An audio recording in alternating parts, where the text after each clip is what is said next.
उसके वचन से आप बातचीत कीजिए। प्रभु यीशु के नाम में दुआ मांगते हैं, आमीन। ठीक है, let's go to the word. मैंने कहा था आप निकालेंगे मरकुस रचित सुसमाचार उसका 10 अध्याय और हम लोग उसका 17 वचन से पढ़ना शुरू करेंगे। सुनिएगा ध्यान से, सब जन अपनी बाइबल खोल लीजिए। जो बाहर बैठे लोग हैं प्लीज, मैंने एक उदाहरण भी दिया, आज से कई साल पहले मसीहत में बहुत कम थी और मसीहत में मतलब कुछ लोग थे। उस समय में मैंने कैसे प्रभु के वचन को सुना और एक भीड़ के अंदर से मैं कैसे अगली सीढ़ी तक पहुंच पाया, ये प्रभु का अनुग्रह, प्रभु की दया है। हालेलुया। तो आप भी सुनिए ध्यान से। मरकुस 10 के 17 से हम पढ़ेंगे। कोई खड़ा होकर कोई पढ़ दीजिए प्लीज। 10 के 17 से 22 वचन तक हम पढ़ेंगे। 22 पर जाकर रुक जाएंगे। ठीक है, पढ़ो, सुनिएगा ध्यान से। जब वे वहाँ से निकलकर मार्ग में जा रहा था तो एक मनुष्य उसके पास दौड़ता हुआ आया और उसके आगे घुटने टेक कर उससे पूछा, हे उत्तम गुरु, अनंत जीवन का अधिकारी होने के लिए मैं क्या करूं? यीशु ने उससे कहा, तू मुझे उत्तम क्यों कहता है? कोई उत्तम नहीं, केवल एक अर्थात परमेश्वर। तू आज्ञाओं को जानता है, हत्या न करना, व्यभिचार न करना, चोरी न करना, झूठी गवाही न देना, छल न करना, अपने पिता और अपनी माता का आदर करना। उसने उससे कहा, हे गुरु, इन सब को मैं लड़कपन से मानता आया हूँ। यीशु ने उस पर दृष्टि करके उससे प्रेम किया और उससे कहा, तुझ में एक बात की घटी है, जा, जो कुछ तेरा है उसे बेचकर कंगालों को दे और तुझे स्वर्ग में धन मिलेगा और आकर मेरे पीछे हो ले। हालेलुया। बस आगे पढ़ दो, एक लास्ट 22 वचन भी। इस बात से उसके चेहरे पर उदासी छा गई और वह शोक करता हुआ चला गया क्योंकि वह बहुत धनी था। बैठ जाओ। कितने लोग अपने लिए एक दर्शन को, एक स्वप्न को या टारगेट को फिक्स करके चलते हैं? कितने लोग हैं? कितने लोग टारगेट फिक्स करके अपने जीवन को व्यतीत करते हैं? मतलब कि मेरा मतलब ये है कहने का कि आने वाले में इस 5 साल के अंदर या 1 साल के अंदर या 6 महीने के अंदर मैं इस काम को, इस टारगेट को पूरा करूंगा। ये स्वप्न है मेरा। मैं अपने परिवार के लिए ऐसी बातों को आने वाले जीवन में पूरा होते हुए देखना चाहता हूं। और आप उस स्वप्न के लिए प्रयास करते हैं, प्रयत्न करते करते आप उसको पूरा करने की कोशिश करते हैं। लेकिन अंत में अगर किसी के साथ सिर्फ वो टारगेट आपसे 1 कदम दूरी पर है, सिर्फ 1 कदम, अगर वो टारगेट 1 कदम आपसे दूरी पर है और वो आपके आंखों से या आपके हाथों से छीन लिया जाए तो आपको कैसा महसूस होगा? 1 कदम दूरी पर, मतलब कि सिर्फ आप उस टारगेट पर पहुंचने वाले थे। वो टारगेट या वो स्वप्न या वो आपकी डिजायर पूरी होने वाली थी, पर आप 1 कदम पीछे ही उससे वंचित हो जाए, 1 कदम पीछे वंचित हो जाए तो कितना दुख लगे। हर एक व्यक्ति के पास एक टारगेट होता है, एक स्वप्न वो देखते हैं अपने जीवन के बारे में। और मैं आपको बता देना चाहता हूं, जितने लोग मेरी आवाज सुन रहे हैं, सुनिए, अपने जीवन को सिर्फ ऐसे भेड़ बकरियों की तरह मत जीना ना, बिल्कुल मत जीना। आप मनुष्य हैं, आपके पास एक काम होना चाहिए, एक टारगेट होना चाहिए, चाहे वो आपके कैरियर के लिए हो, चाहे वो प्रभु के लिए हो। एक टारगेट आपका होना चाहिए, फिक्स होना चाहिए। टारगेट रखकर उसको प्राप्त करने की कोशिश करो, क्योंकि जिसके पास टारगेट नहीं होगा, जिसके पास लक्ष्य नहीं होगा, वो कहां पर जाएगा? वो सिर्फ अपने दिनों को ऐसे ही व्यतीत करता है। अगर आप प्रभु के पास आए, प्रभु में पढ़ना चाहते हैं, टारगेट रखें कि मुझे प्रतिदिन प्रभु के लिए 1 घंटा निकालना है। और जवानों से तो मैं यूं कहता हूं कि आप टारगेट रखें कि आपको प्रतिदिन 2.5 घंटे प्रभु की उपस्थिति में रहना जरूरी है। ये लक्ष्य बनाए अपने जीवन का। ऐसे मत जिए जैसे जैसे जैसे एक भेड़ पशु जीते हैं, उनके पास कोई टारगेट नहीं है। वे सुबह उठते हैं और अपना खाना खाते हैं, खाना निकालते हैं, खाना खाते हैं, खाना निकालते हैं, अब चलता रहता है ऐसे। और बाइबल साफ हमसे कहती है कि तुम घोड़े और खच्चर के समान ना बनो, जिनकी उमंग लगाम से या रास से रोकनी पड़ती है। घोड़ा कैसे रुकता है? घोड़ा कैसे रुकता है ना? लगाम से। घोड़े में इतना दिमाग नहीं है मेरे प्रियो। अगर उसके सामने कोई गड्ढा है तो वो अगर रोका ना जाए तो उस गड्ढे में गिर जाएगा। दिमाग नहीं है उसमें, इतना दिमाग नहीं है कि उसके सामने अगर कोई एक खाई है या कोई तालाब है तो वो रोका ना जाए, वो तालाब में लेकर घुस जाएगा आपको। इसलिए बाइबल कहती है तुम घोड़े और खच्चर के समान, जिनकी उमंग लगाम से, है ना? समझ रखो, एक टारगेट फिक्स करो अपने जीवन में, ठीक है? मैं उम्मीद करता हूं आज से आप अपने बारे में सोचेंगे। 2 बातें करो, जवान जितने भी है सुनो मेरी बातें। 2 बातें करो, 2 बातें अपने जीवन में करो।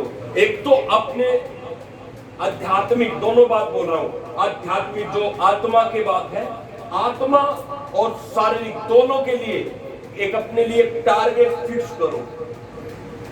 संसारिक दुनिया में अपने लिए एक टारगेट बनाओ कि मुझे आने वाले समय में मैंने 12 पास करनी है, उसके बाद मैंने कोर्स ज्वाइन करना है, उसके बाद मुझे कॉलेज जाना है, मुझे उसके बाद जॉब करनी है, मुझे या उसके बाद लैंग्वेज सीखनी है, या उसके बाद मुझे कोई अच्छी चीज में जाना है।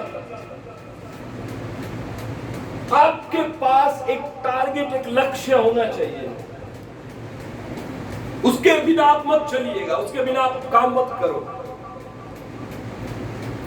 और साथ ही साथ अपने आध्यात्मिक जीवन के लिए भी आप अपने जीवन में लक्ष्य को फिक्स करो, ठीक है?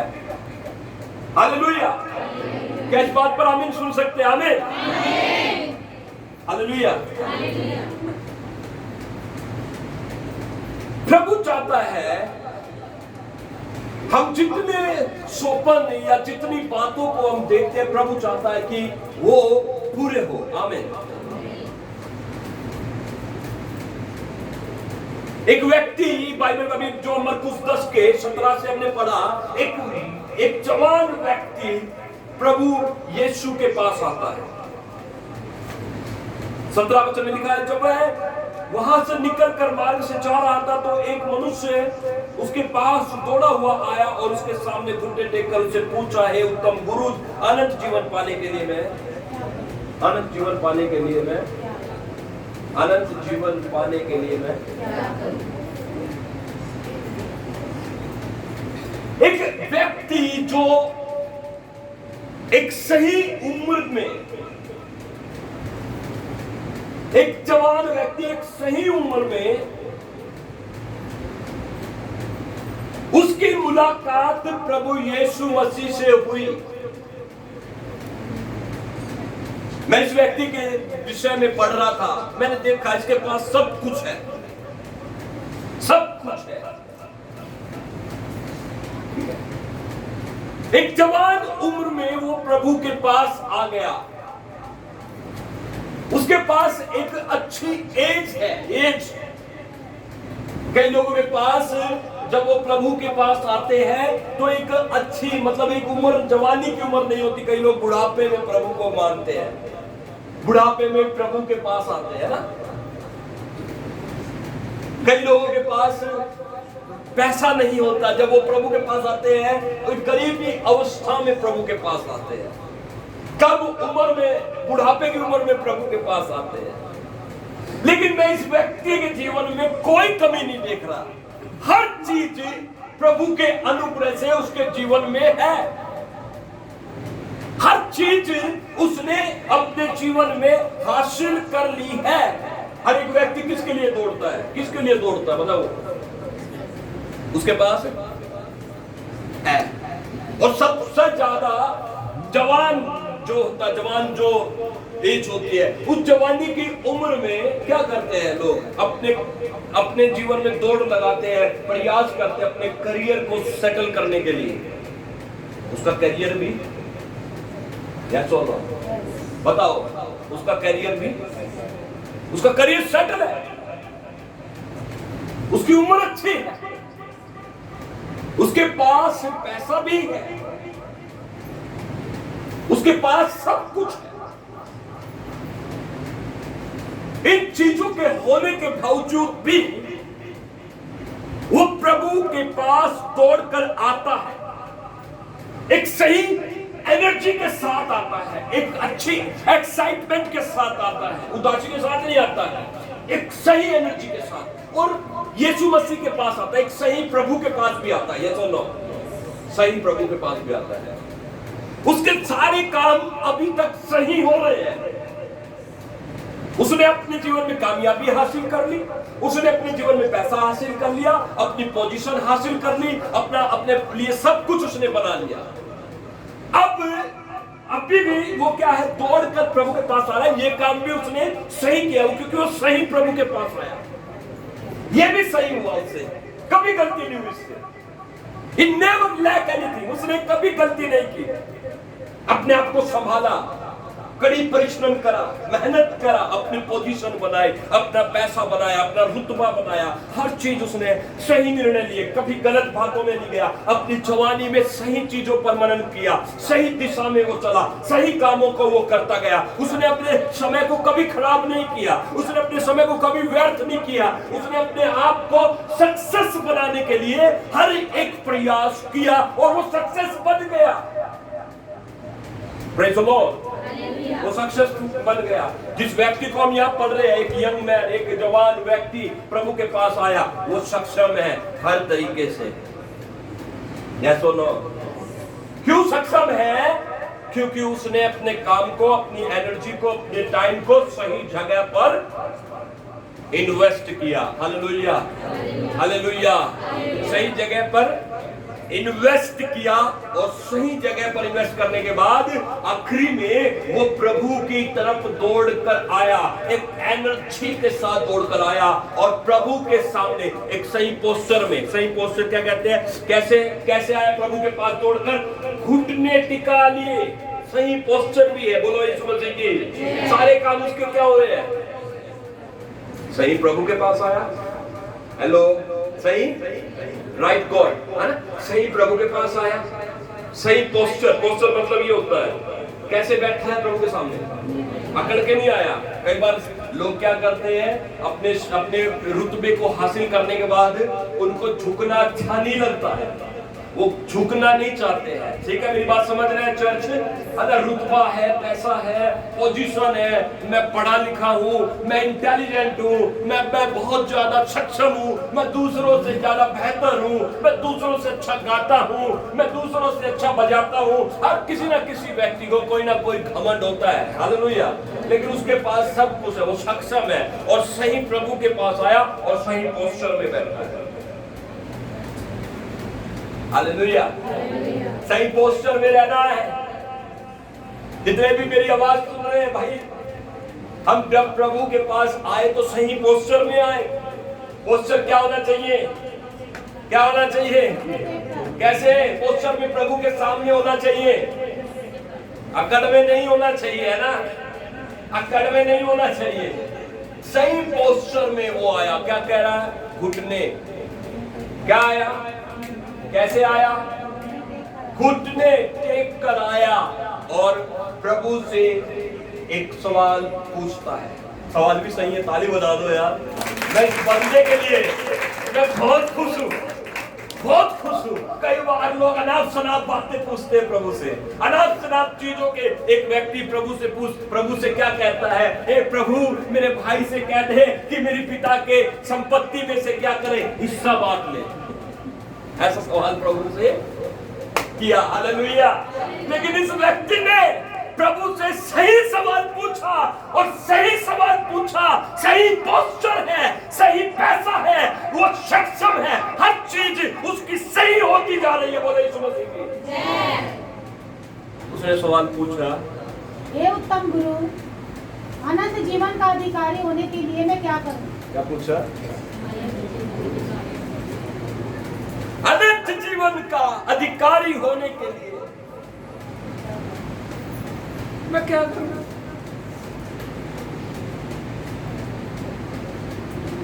और जब यहां से उसने शुरुआत की, मैं बता देना चाहता हूं प्रत्येक मनुष्य के पास यह सवाल होना चाहिए। कोई भी मेरी आवाज सुन रहा है, दुनिया का कोई भी कितना भी बड़ा विद्वान या बड़ा या प्रसिद्ध व्यक्ति है, उसके लिए भी यही सवाल होना चाहिए कि वो प्रभु से जब पूछे तो वो यही पूछे कि मैं क्या करूं अनंत जीवन के अंदर प्रवेश करने के लिए।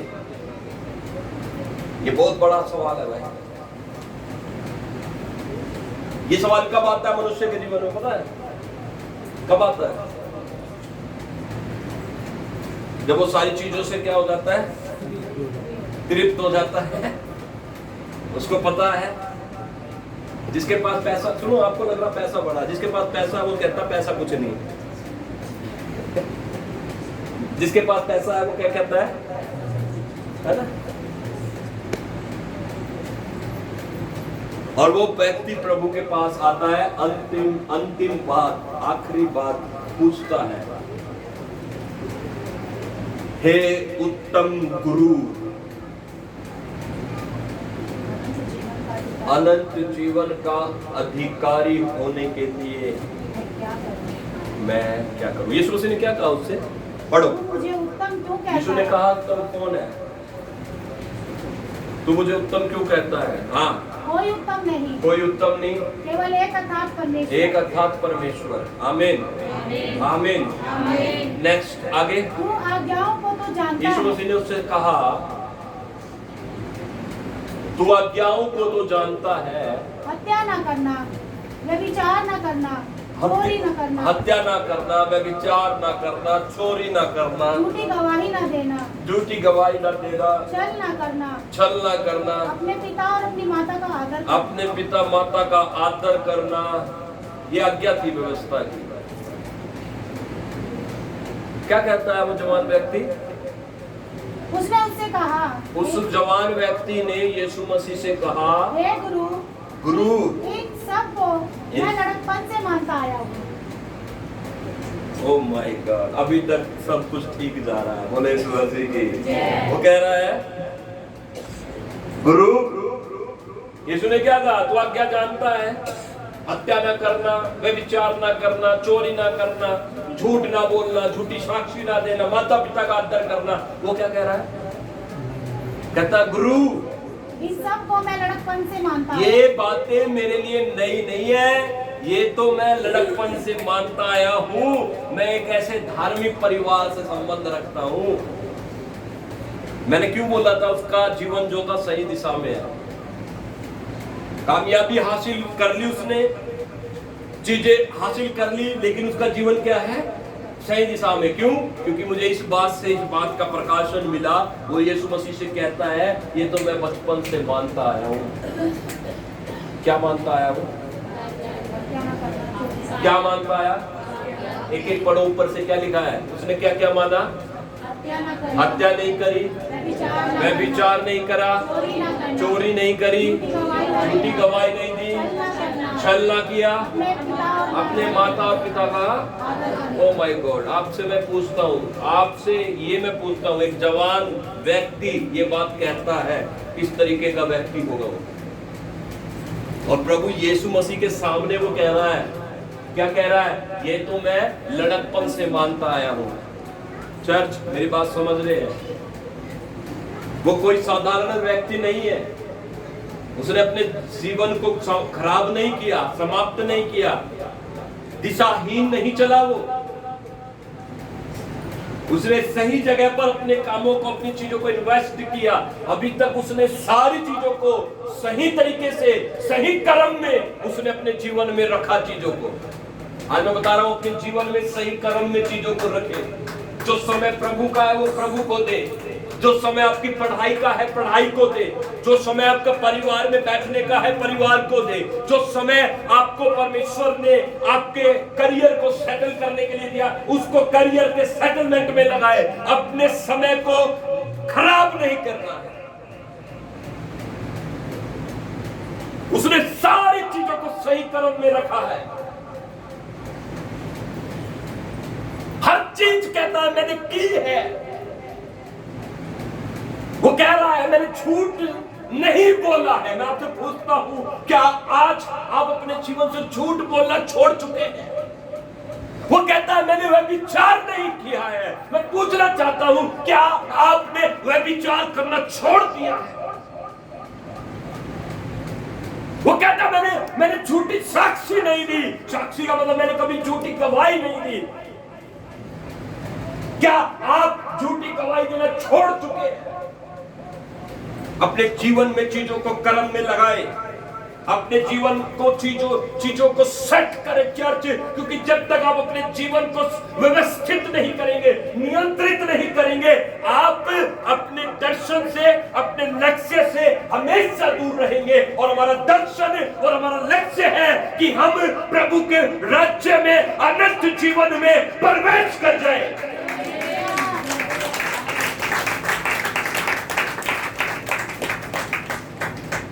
कहता है प्रभु मैं इन सबको लड़कपन से मानता आया हूँ। यीशु मसीह ने क्या कहा उससे? यीशु ने उस पर दृष्टि करके उससे प्रेम किया। Oh my God, she just loved him. आइए बेटा, कोई सा आ रहा है मेरे पास, खड़ा हो जाओ बेटा। देखो, घुटने पर बैठो। कहता है अनंत जीवन प्राप्त करने के लिए क्या करो? यीशु ने क्या कहा? आज्ञा मान। क्या मान? और भी आज्ञा आपको पता है। उसने कहा मैं मानता आया हूं। उसी के दौरान प्रभु यीशु मसीह ने उससे क्या किया?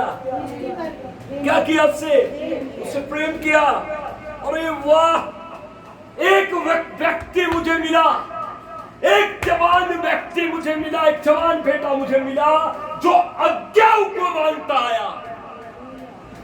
उससे प्रेम किया। उसे क्या कहा? आई लव यू यार, You are so sweet यार, बहुत अच्छा है। Oh my God, मैं सोचता हूँ यीशु मसीह ने उसको किस भी किया होगा। वाह, I love you किया होगा नहीं किया होगा? Jesus loved him। इंग्लिश में लिखा है he loved the man। उसने उस व्यक्ति से क्या किया?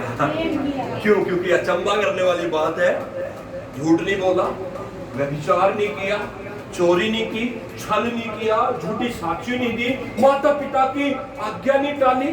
वाह, कितना सुंदर बच्चा है, कितना अच्छा पुरुष है, कितना अच्छा बेटा है। क्या आपको हैरान कर रही है चर्ची बात? यीशु मसीह को भी हैरान कर दिया। यीशु मसीह को हैरान कर दिया। ऐसा बनना है, ऐसा बनना है, ऐसा बनना है। उसके बाद क्या लिखा है? और उससे कहा, यीशु ने उससे प्यार किया, उसको हग किया, उसको किस किया और उससे कहा तुझमें एक बात की घटी है। माय सन, मेरे बेटे, तुझमें एक बात की कमी है। जा, जो कुछ तेरा है उसे बेच कर कंगालों को दे। जा, जो कुछ तेरा है उसे बेच कर कंगालों को दे, और तुझे स्वर्ग में धन मिलेगा। और तुझे स्वर्ग में धन मिलेगा। और आकर मेरे पीछे हो ले। और आकर मेरे पीछे हो ले।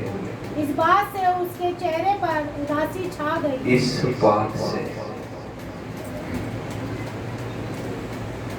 हेलो, मेरी तरफ देखो, खत्म कर रहा हूं मैं वचन, खत्म कर रहा हूं। एक कदम दूर रह गया वो व्यक्ति। खड़े लो।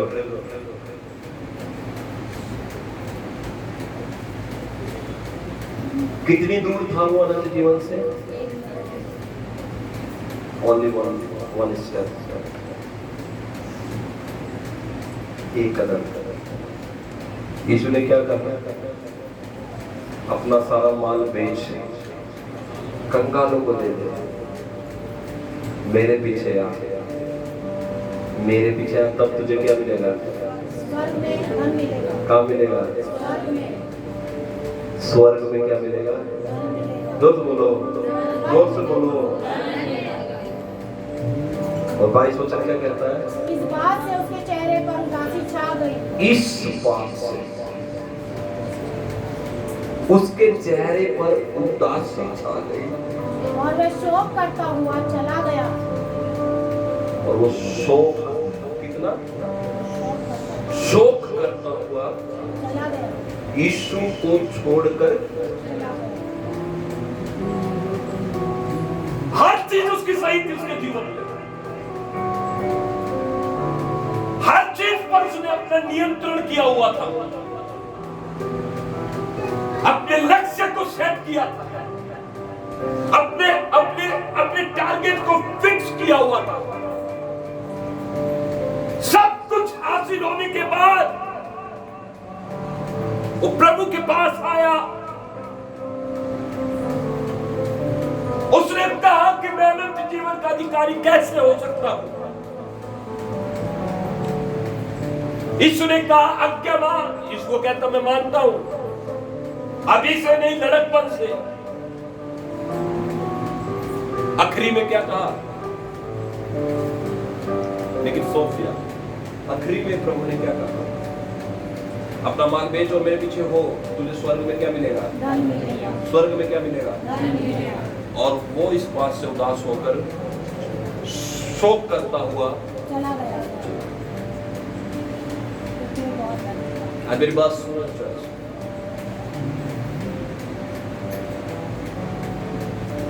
वो अनंत जीवन से सिर्फ एक कदम दूर है।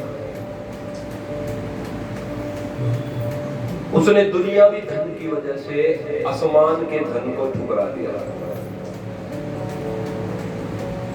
उसमें कोई कमी नहीं थी, उसमें कोई कमी नहीं थी। एक बात जो उसको बांध कर रखी हुई थी वो क्या था? धन। उसका उसका उसका धन। आज मैं आपसे पूछना चाहता हूं, आज हम भी अपने जीवन को व्यवस्थित किए हुए हैं। आज हमने भी अपने आप को तैयार करके रखा हुआ है। लेकिन मैं आज एक बात पूछ रहा हूं चर्च आपसे, आप अनंत जीवन से सिर्फ एक कदम की दूरी पर है। आपको एक कदम और उठाना पड़ेगा और आप सीधे उसके राज्य में प्रवेश करेंगे। एक कदम। कई लोग यीशु मसीह पर विश्वास करने से डरते हैं, घबराते हैं। मैं कहता हूं क्यों डरते हो? जीवन और मृत्यु तो प्रभु के हाथ में है। वो कदम उठाने से डरते हैं और उस प्रभु के पास आने से वंचित रह जाते हैं क्योंकि उसको डर होता है घर का, परिवार का, समाज का। मेरे प्रियो, वो घर, परिवार, समाज जिस दिन प्रभु की रोशनी उन पर चमकेगी वो भी आपके पीछे आएगा, पक्का। जितनों की आंख खुलती है वो यीशु को प्राप्त कर लेते हैं। हमें आज मैं पूछता हूं कि आपके जीवन को कौन सी वस्तु ने बांध रखा है? आज आप भी एक कदम दूर है प्रभु से। उसका प्यार आपके अंदर उमड़ना चाहता है। प्रभु आपको इस्तेमाल करना चाहता है। प्रभु आपको अपने वरदानों से भरना चाहता है। प्रभु आपको अपने कामों के लिए खड़ा करना चाहता है। लेकिन एक बात की घटी की वजह से आप पीछे हैं और वो बात आज आपको पकड़नी पड़ेगी। वो बात आज आपको अपने जीवन में ढूंढनी पड़ेगी कि मुझे कौन सी बात है जो मुझे प्रभु के प्रेम से दूर करती है। उस एक चीज को बाहर निकाल दो आज यीशु के नाम में।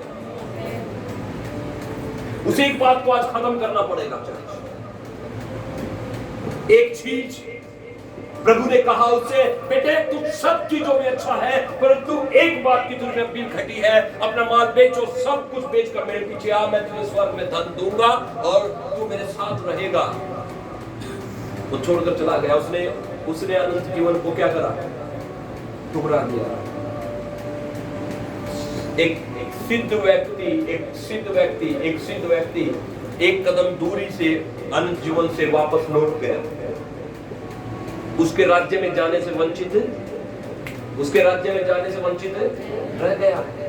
आज मैं बताना चाहता हूँ, यदि आज वो एक बात को आप खत्म नहीं करते हैं अपने जीवन से, उस चीज को जो प्रभु के प्रेम के बीच में आ रही है, जो प्रभु की आज्ञा पूरी करने से आपको रोक रही है, अगर आज आप उसको खत्म नहीं करेंगे, मैं बताना चाहता हूँ दौड़ कर भी हार जाएंगे।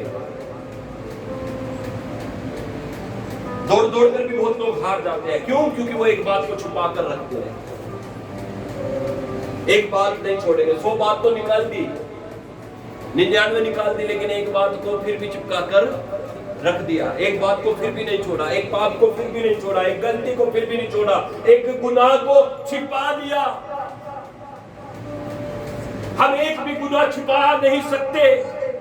प्रभु हर एक को जानता है। यहाँ पर जितने लोग हैं, हर व्यक्ति को प्रभु उसके नाम से जानता है। हम प्रभु से छिप नहीं सकते। हम भाग जरूर सकते हैं प्रभु से, लेकिन छिप। योना नबी भाग गया। योना नबी भाग गया। वो सोच रहा मैं छुप जाऊंगा प्रभु से, लेकिन छिप। We can run, but we can't hide. Hello, अरे भागो यार, यहाँ पर पास्टर आ गया और उसने देख लिया मुझे दारू पीते, बीड़ी पीते, अरे बड़ा लफड़ा हो जाएगा, चर्च में मेरी बेइज्जती कर देगा पादरी साहब, मुझे सबके सामने जलील कर देगा। अरे भागो भागो। अरे पास्टर से तो छिप गए मेरे भाई, लेकिन उस पास्टर से, उस प्रभु से कैसे छिपोगे?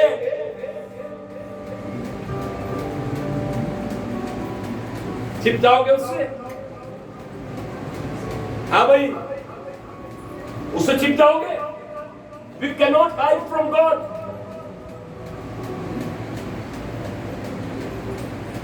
We cannot hide. एक कदम दूरी से वो चला गया वापस। एक कदम दूरी से। मुझे बड़ा दुख लगा इस बात को देखकर। 22 वचन यहाँ पिंच करा, मुझे दर्द हुआ। वो इस बात से उदास होकर, बड़ा शोक करते हुए यीशु के छोड़कर, ओह माय गॉड।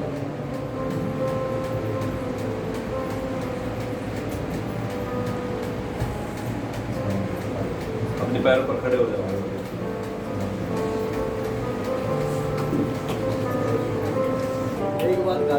एक पाप घातक हो सकता है। जैसे जहर का एक बूंद होता है ना, वो अगर पानी में मिल जाए तो वो पूरा क्या हो जाता है। तो हम क्या है, वो जहरीले नहीं है, बन सकते भाई, नहीं बन सकते। मैं नहीं कहता हम सिद्ध है, लेकिन मैं ये कहता हूँ कि हम रोज अपनी गलतियों को छोड़े। अगर मैं झूठ बोलता हूँ छोड़ो, अगर मैं पाप करता हूँ छोड़ो, अगर मैं व्यभिचार करता हूँ छोड़ो। रोकर प्रभु से मांगो। व्यभिचार के लोग कभी व्यभिचार छोड़ नहीं पाते। पता मैं क्या कहता हूँ, रोकर प्रभु से कहो कि प्रभु मुझे इस व्यभिचार की आत्मा से बचा ले। रोकर कहे, उपवास करके कहे, और परमेश्वर दया करेगा। अभिषेक तूने दिया, प्यासे दिल से करता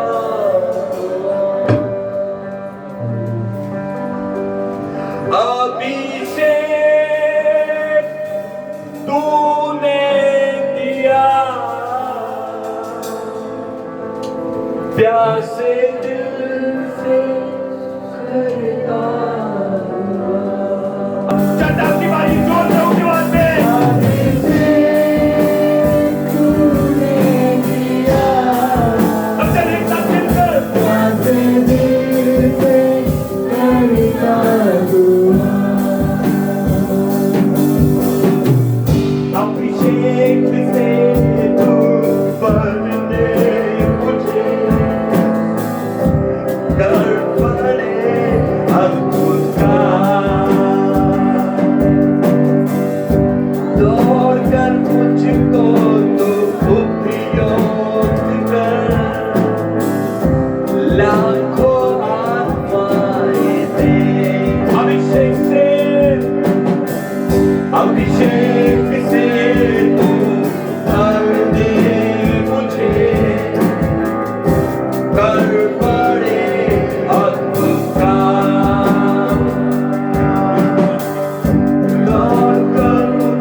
इस रोशनी के समान मेरा जीवन बन जाए। मैं जहां भी जाऊं मैं रोशनी को लोगों तक पहुंचाऊं, मैं रोशनी के समान चमकूं। ये मेरा उठने का और चमकने का समय होगा यीशु के नाम में, यीशु मसीह के नाम में। अब आप जो गीत मेरे पीछे बोलेंगे वो इस प्रार्थना की रीति पर बोलेंगे, आंखें बंद करके सब जन। अभिषेक तूने दिया प्यासे दिल से करता दुआ। आपकी बारी करिश्या। अभिषेक तूने दिया प्यासे दिल से करता दुआ। आज से मेरे भाई और बहन आजाद हो जाए, आजाद हो जाए, आजाद हो जाए, आजाद हो जाए, आजाद हो जाए। बोले free free free free free. In Jesus Christ's name we pray.